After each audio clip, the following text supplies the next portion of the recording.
अल्लामा Iqbal Open University, course code है 247। Assignment है इसकी 1 और ये मैथ है फर्स्ट। 2 मैथ हैं जो कि मैट्रिक में है और ये मैथ 1 है जो कि आपके आई थिंक के सेमेस्टर 1 में होती है। और इसकी जो असाइनमेंट है असाइनमेंट 1 है और इसको सबमिट करवाने की जो डेट है वो 24 है जून की। 24 लास्ट डेट है इसके सबमिट करवाने की। तो इसकी हम आज देखेंगे। इसका सवाल नंबर 1 है असाइनमेंट का कि 20 कलम 2000 रुपये के हों तो ऐसे 40 कलम की कीमत क्या होगी। ठीक है, क्वेश्चन नंबर जो 1 है असाइनमेंट का वो है कि 20 कलम 2000 रुपये के हों तो ऐसे 40 कलम की कीमत क्या होगी। सबसे पहले हम इसमें क्या देखेंगे, हम इसमें देखेंगे कि हमने 20 कलम है और वो हमारे पास हमें मिल रहे हैं 2000 में। तो सबसे पहले हम तो यही चीज़ सोचते हैं कि एक कलम हमें जो है वो कितने रुपीस की मिल रही है। ठीक है, तो सबसे पहले हम यहाँ यही देखेंगे कि एक कलम की कीमत हमारे पास क्या होगी। ठीक है, ये 2 बार लिखा गया है। एक कलम की कीमत हम डिफाइन करेंगे सबसे पहले। तो उसके लिए हम क्या करेंगे, हम 20 को डिवाइड करेंगे 200 पे, 2000 पे। ठीक है, 20 को हम तकसीम करेंगे 2000 पर। यहाँ हम 2000 रखेंगे ब्रैकेट के अंदर और 20 को रखेंगे बाहर। 20 को हम 1 से मल्टीप्लाई करेंगे तो हमारे पास 20 ही आएगा। 21 ज़ा 20। ठीक है, ये हमारे पास 20 और 20 ये दोनों हो गए। अब ये 2 ज़ीरो हमारे पास रह गए, ये 2 ज़ीरो जो है हमारे पास ऊपर चले जाएंगे तो ये हमारे पास बन जाएगा 100। यानी कि एक कलम की जो कीमत होगी वो होगी 100 रुपये। अगर 20 कलम की कीमत हमारे पास 2000 रुपये है तो एक कलम की कीमत हमें क्या है, हमारे पास 100 रुपये। यानी आपको एक कलम जो है वो 100 रुपये में मिल रहा है। इसी तरह फिर उन्होंने क्या बोला कि 40 कलम की कीमत क्या होगी। अगर हम 20 कलम ले रहे हैं और 2000 रुपये में हमें मिल रहे हैं तो 40 कलम की कीमत क्या होगी वो हम जब डिफ़ाइन करेंगे तो हम क्या करेंगे कि 100 को हम मल्टीप्लाई करेंगे 40 के साथ। ठीक है, एक्चुअली इंग्लिश में मैथ करवाती हूँ तो थोड़ा सा उर्दू इंग्लिश मिक्स होती जा रही है। ठीक है, माशाल्लाह अल्हम्दुलिल्लाह आप लोगों को इंग्लिश भी समझ आती होगी तो मैं आपको इंग्लिश में ये समझा देती हूँ, उर्दू में समझानी थोड़ी मेरे लिए मुश्किल हो रही है। तो 100 को हम मल्टीप्लाई करेंगे 40 के साथ तो हमारे पास जो आंसर आएगा वो आएगा 4000। यानी 40 कलम की जो कीमत होगी वो हमारे पास टोटल होगी 4000 रुपये। ठीक है, तो यहाँ आंसर में आप लिखेंगे कि 40 कलम की कीमत 4000 रुपये होगी।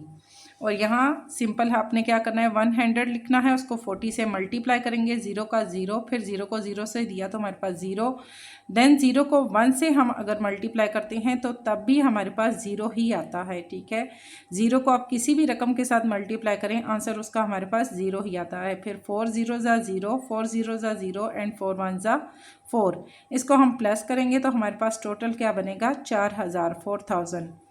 इसी सवाल का फिर हिस्सा दोयम है बे। ठीक है, उर्दू में जो असाइनमेंट्स होती हैं उसमें अलिफ और बे ही लिखा जाता है। हिस्सा बे जो इसका है इसमें है 13,50,000 रुपये की रकम पर ज़कात मालूम करें। 13,50,000 रुपये की टोटल रकम है, उस पर ज़कात मालूम करनी है। सबसे पहले आपको पता होना चाहिए कि किसी भी रकम पे जो ज़कात का जो हिस्सा बनता है वो क्या बनता है, वो 2.5% बनता है। क्योंकि एक ही नंबर हमें दिया गया है तो बच्चे यहाँ डाउट में आ जाते हैं कि अब हम ज़कात को कैसे डिफ़ाइन करें। तो आपको ये मालूम होना चाहिए कि जितनी भी टोटल रकम होती है उसके 2.5% हिस्से पर जो है वो ज़कात बनती है। तो हम यहाँ 2.5% हिस्से को हम लिखेंगे 2.5 और फ़ीसद का हम लगाएंगे यहाँ पर साइन। ठीक है, परसेंटेज भी इसको इंग्लिश में बोलते हैं, यहाँ उर्दू में इसको कहते हैं फ़ीसद। कि कुल रकम का हिस्सा यानी ज़कात में 2.5% कुल रकम का जो हिस्सा है वो हमारे पास 2.5% जिस पे ज़कात लगेगी। और 2.5% ये परसेंट है, परसेंट को हम जब भी लिखते हैं तो हम 100 में लिखते हैं, 100 लिखते हैं, ठीक है। जैसे 2.5 है तो यहाँ पर आगे परसेंट का साइन है तो इसको हम 100 लिखेंगे। जहाँ भी परसेंट आएगा तो आप उसको जब आप डिफ़ाइन करेंगे तो 2.5 लिख के ओवर में आपने नीचे इसका 100 लगाना होता है। फिर हम ज़कात का जब हम देखते हैं तो हमारे पास क्या है, हम लिखेंगे 2.5 डिवाइडेड, ये डिवाइड का साइन है, ठीक है, और 100, ठीक है, और मल्टीप्लाई 13,50,000। सबसे पहले हम इसको तक देखेंगे, इसको सॉल्व करेंगे। जो हमारे पास परसेंट है, परसेंट का हमने क्या करना है, हमारे पास है 2.5 तकसीम, हम करेंगे इसको डिवाइड, ठीक है, 100 पे इज़ इक्वल हमारे पास आएगा 0.025, ठीक है। हमने इसको तकसीम किया, यहाँ पर हम लिखेंगे 2.5 डिवाइड का ये साइन है, तकसीम भी इसको कहते हैं, ठीक है।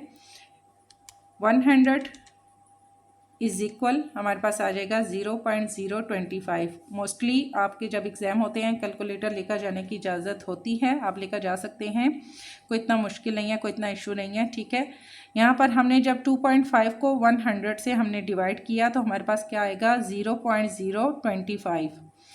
फिर आगे क्या है, हमारे पास है मल्टीप्लाई 13,50,000। ज़कात की जो टोटल रकम है वो हमने लिखनी है, और यहाँ हमारे पास क्या है, मल्टीप्लाई हमने करना है कि यहाँ पर हम मल्टीप्लाई करेंगे तो हमें पता चलेगा कि टोटल रकम जो है उस पर हमें कितनी ज़कात बनती है। तो जब हम इसको इससे मल्टीप्लाई करते हैं हम लिखेंगे 0.025 मल्टीप्लाई 13,50,000, 13,50,000 इज़ इक्वल हमारे पास जो टोटल रकम बन रही है वो क्या है 33,750, ठीक है।